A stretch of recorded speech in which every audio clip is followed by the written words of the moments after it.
Eduardo Gayer, diretamente de Brasília, para a nossa redação em São Paulo, hoje, fazendo a cobertura dessa apuração quentíssima da eleição municipal. E eu trouxe o Eduardo justamente para trazer um pouco um spoiler do que a gente vai ter na coluna de amanhã, a coluna que você pode ler tanto no Impresso do Estadão, quanto no site logo cedinho. E o Eduardo veio para trazer esse spoilerzinho, porque o Abre da coluna do Estadão de amanhã traz uma análise sobre as alianças do PT, né, que eu acho que é um assunto extremamente relevante dentro do cenário mais nacional, dentro dessa eleição municipal, e os principais erros que o PT cometeu em algumas alianças em diversas cidades do país, né, Eduardo?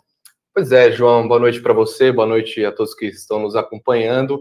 Os resultados do primeiro turno das eleições municipais expuseram os erros graves do PT na formação de alianças. Temos aí 3 casos muito emblemáticos, mas se formos falar de capitais, Belo Horizonte foi um erro grande do PT, porque o PT não o prefeito Fouad no primeiro momento, nem no primeiro turno, disse que o Fouad não tinha relevância, não tinha força, era esse o comentário no interior do partido, ainda que o PSD tenha apoiado o presidente Lula nas eleições de 2022. O PT foi lá e fez o que? Lançou Rogério Corrêa ficou no primeiro turno, Fouad passou para o segundo turno. Em Guarulhos, uma situação até pior, porque o PT não quis dar legenda para um quadro histórico, Eloy Pietá, já foi prefeito de Guarulhos, para disputar a eleição novamente. Eloy Pietá trocou de partido, foi para o Solidariedade e avançou para o segundo turno.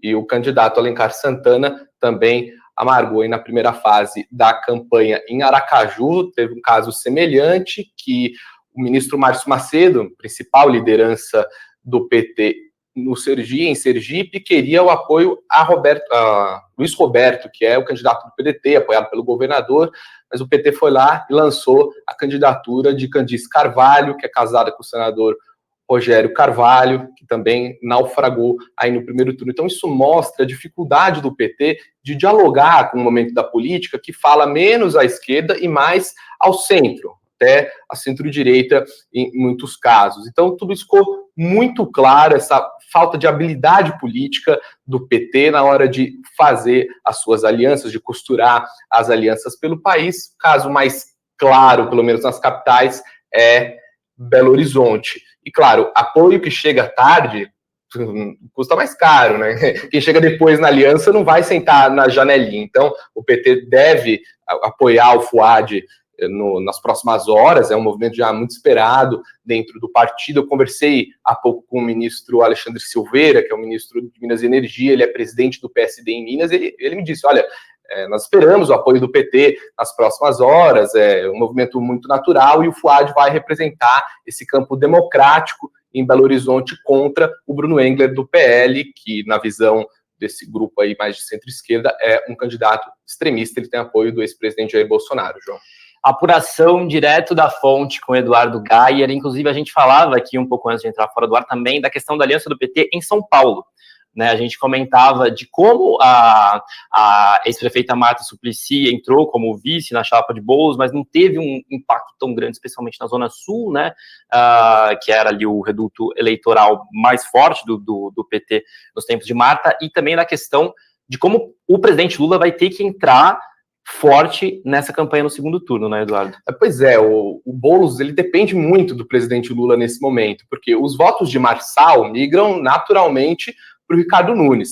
Agora, os votos da Tabata Amaral não migram necessariamente para o Guilherme Boulos. Inclusive, uma parte do eleitorado de Tabata Amaral deve caminhar com o prefeito Ricardo Nunes. Então, a expectativa agora é que o presidente Lula entre em campo, porque também tem eleitor que votou em Lula e votou em Nunes, né, que poderia ajudar a virar alguns votos ali a favor do Boulos, mas o Boulos depende agora também de um apoio mais claro da Tabata Amaral. Ela até declarou voto nele, mas disse que os projetos políticos são diferentes. Estava falando em relação ao voto no sul, né, da cidade de São Paulo. Marta foi chamada para a chapa também pelo recall que ela tem no extremo sul da capital paulista, falando ali de Grajaú, quando disputou a prefeitura nessa região. Agora, nesse duelo, Marta e Nunes pelo voto no extremo sul de São Paulo, Nunes levou a melhor. Marta, que adotou uma estratégia de não se expor tanto durante a campanha, não concedeu entrevistas, preferiu não ir nas sabatinas, enfim, ela perdeu no enfrentamento com o Ricardo Nunes nesses bastiões que eram até chamados de Martalândia, né? E agora é ver se o presidente Lula entrando em campo de verdade, vindo a São Paulo mais vezes e estando realmente mais próximo da campanha de Guilherme Boulos, se Guilherme Boulos consegue mais voto para virar esse jogo contra o Ricardo Nunes, que tem a máquina municipal e apoio do Tarcísio de Freitas, governador do estado de São Paulo. E para arrematar, um outro destaque da coluna do Estadão de amanhã é o desempenho dos candidatos apoiados por possíveis presidenciáveis em 2026. Né? A gente teve Tarcísio de Freitas conseguindo colocar Nunes no segundo turno em São Paulo, tivemos Ronaldo Caiado e Ratinho Júnior também conseguindo colocar os seus candidatos em segundo turno, e em compensação, Eduardo Leite e Romeu Zema não conseguiram levar os candidatos que apoiavam ao segundo turno em Belo Horizonte e Porto Alegre. Né?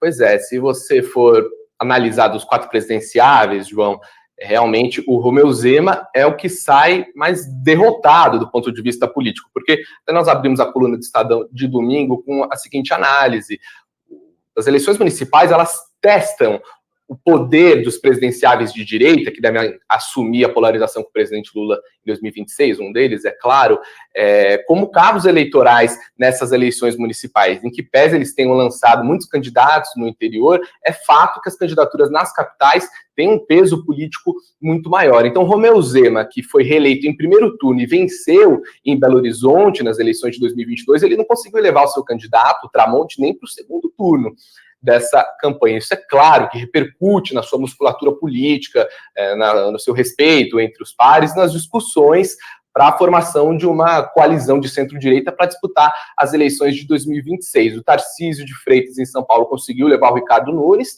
seu afiliado, para o segundo turno, mas numa votação bastante apertada. O cenário foi mais ou menos esse também lá em Goiânia. O Mabel, que era o candidato do governador Ronaldo Caiado, foi o segundo turno, mas na segunda colocação, então, vai precisar de um grande esforço aí por parte do Ronaldo Caiado para que o Mabel consiga voltar à prefeitura de Goiânia. E no caso do Ratinho, ele tinha o seu candidato, o Eduardo Pimentel, líder isolado nas pesquisas, e viu a candidata Cristina chegando bem perto e está ali, vamos dizer, uma competição bastante acirrada. Então, é fato que os presidenciáveis estão se engalfinhando nessa eleição municipal para tentar mostrar quem tem mais poder de fogo, do ponto de vista de influenciar as eleições municipais, porque tudo isso conta no jogo político da formação de alianças para a eleição presidencial de 2026. Então, só para arrematar tudo isso para dizer que o Romeu Zema, ele sai